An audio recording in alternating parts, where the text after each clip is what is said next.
സുനിൽ ഐസക് തുടരുന്നത്. സുനിൽ, ഈ ടേം വ്യവസ്ഥ എന്ന കാര്യത്തിലാണല്ലോ ഇപ്പോൾ മാണി സി കാപ്പൻ ഉടക്കി നിൽക്കുന്നത്.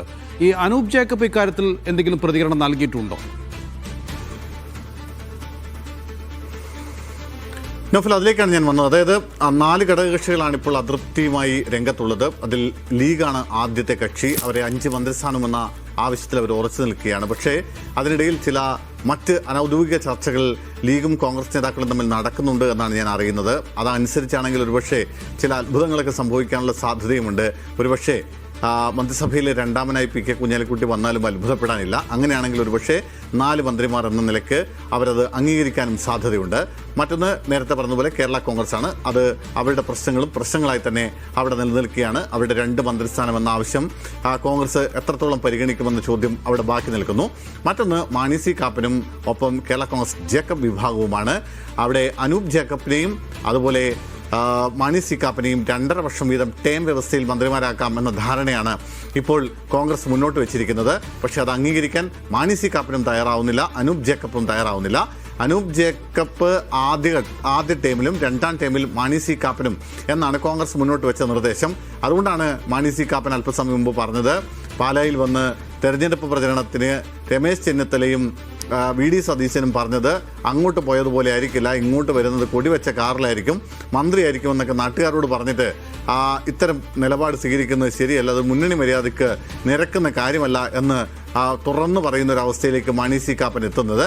എന്തായാലും ഈ 2.5 വർഷം എന്ന നിലപാട് കേരള കോൺഗ്രസ് ജേക്കബും പൂർണ്ണമായി അംഗീകരിക്കുന്നില്ല. പതിറ്റാണ്ടുകളായി കേരളത്തിൽ UDF മുന്നണിക്കൊപ്പം നിന്ന, മാത്രമല്ല കഴിഞ്ഞ 10 വർഷക്കാലവും MLA ആയിരുന്ന ആളാണ് ജേക്കബ് വിഭാഗത്തിലെ അനൂപ് ജേക്കബ്.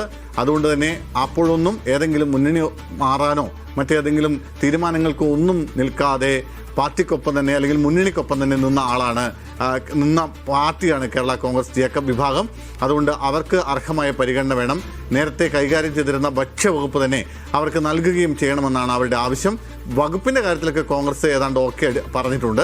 അതിൽ മറ്റ് തർക്കങ്ങളൊന്നുമില്ല. ഭക്ഷ്യവകുപ്പ് നൽകാൻ അവർ തയ്യാറുമാണ്. പക്ഷേ ഈ 2.5 എന്നുള്ള ടേം വ്യവസ്ഥയാണ് അനൂപ് ജേക്കബിനെയും അല്ലെങ്കിൽ ജേക്കബ് വിഭാഗത്തെയും ചൊടിപ്പിക്കുന്നത്. അവരതിൻ്റെ അതൃപ്തി തുറന്നു പറയുമെന്നാണ് നമുക്ക് മനസ്സിലാക്കാൻ സാധിക്കുന്നത്. എന്തായാലും ഈ കോൺഗ്രസ് ഇപ്പോൾ ഈ മന്ത്രിസ്ഥാനത്തിൽ കോൺഗ്രസിനുള്ളിൽ ഈ അടി നടക്കുന്നതാണ്, അല്ലെങ്കിൽ ഈ വലിയ തോതിൽ ആളുകൾ ഇടിച്ചു കയറുന്നതാണ് ഇപ്പോൾ ഘടകകക്ഷികൾക്ക് മന്ത്രിസ്ഥാനം ലഭിക്കാതിരിക്കാനുള്ള കാരണങ്ങളിലൊന്നായി പറയുന്നത്. നേരത്തെ 10 മന്ത്രിമാരും മുഖ്യമന്ത്രിയും 11 ഒപ്പം സ്പീക്കർ, ഡെപ്യൂട്ടി സ്പീക്കർ പദവികളായിരുന്നു കോൺഗ്രസിന് പറഞ്ഞിരുന്നത്. അങ്ങനെയായിരുന്നു കാര്യങ്ങൾ ചർച്ചകളുടെ ആദ്യഘട്ടത്തിൽ ഉണ്ടായിരുന്നത്. പക്ഷേ കോൺഗ്രസിൽ മന്ത്രി പദവിയിലേക്ക് എത്താനുള്ള ആളുകളുടെ എണ്ണം ഇങ്ങനെ കൂടിക്കൂടി വരുന്നതോടുകൂടി അത് 11+1 12 കോൺഗ്രസിന് എന്ന തരത്തിലേക്ക് കാര്യങ്ങൾ എത്തുന്ന അവസ്ഥയാണ്. അതുകൊണ്ട് തന്നെ ഒറ്റ കാര്യം കൂടി ചോദിച്ചോട്ടെ, നമ്മുടെ RMPക്ക് KK രമയ്ക്ക് മന്ത്രിസ്ഥാനമോ സ്പീക്കർ സ്ഥാനമോ ഒന്നും വേണ്ട എന്നുള്ള കാര്യം അവർ ഉറപ്പിച്ച് പറഞ്ഞിട്ടുണ്ടോ?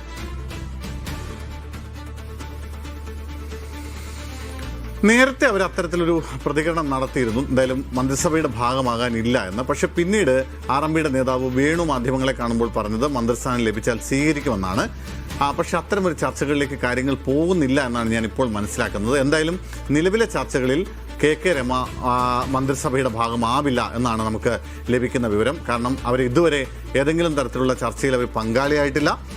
അവർ ഇന്ന് തിരുവനന്തപുരത്തേക്ക് എത്തുകയുള്ളൂ എന്നാണ് നമുക്ക് ലഭിക്കുന്ന വിവരം. അതുകൊണ്ട് തന്നെ അവർക്ക് മന്ത്രിസ്ഥാനത്തിന് വേണ്ടി അവരങ്ങനെ വലിയ ക്ലെയിം ഒന്നും ഉന്നയിക്കുന്നുമില്ല. അതുകൊണ്ട് തന്നെ അവരിപ്പോൾ നിലവിൽ ചർച്ചയിലില്ല.